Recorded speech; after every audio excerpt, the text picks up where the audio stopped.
Here is how to add Spotify or any app to Elgato Wavelink and get independent control over that app's volume, separate from everything else on your computer. On Mac, per app volume doesn't really exist, and on Windows, it can be a bit hidden. Wavelink changes that completely. It's quick and easy to get apps into Wavelink, and they all get individual audio controls.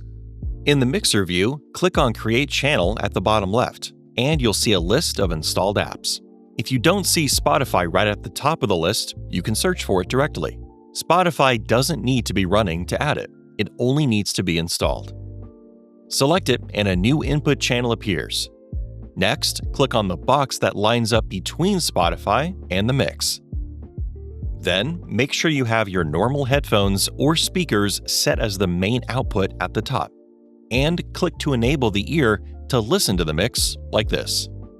And just like that, Wavelink is now capturing audio directly from Spotify and sending that to your headphones through the personal mix.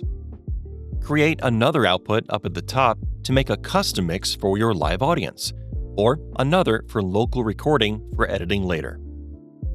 Add Spotify or another input to those mixes in the same exact way as before. Adjust its specific volume or mute it entirely if you'd like. Now you have a dedicated fader just for Spotify. Control it directly from Wavelink with your other apps here in the Mixer view.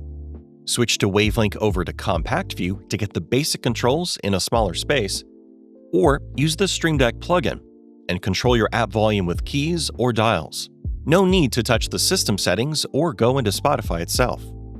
Download the Wavelink plugin today from Elgato Marketplace and use it with any Stream Deck, physical or virtual.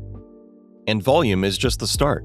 Because Spotify runs through an input channel, you can apply audio effects to it just like a microphone. Click the waveform icon on the Spotify channel to open the effects panel, and add a simple EQ to personalize exactly how it sounds for you. And the same works for anything you use to play audio content. Add VLC for local files, add a browser channel for watching YouTube or Twitch, stack them all into one channel if you want, or split them up so each one has its own fader for more control. Add on an effect like voice focus on the channel you play podcasts through and instantly upgrade its quality. Wavelink gives you a mixing board for your entire computer and all the apps you have running on it with controls for each. To get more out of Wavelink, we have more resources linked in the description, like video tutorials and Explorer articles covering routing, effects, Stream Deck control, and more. Thanks for watching.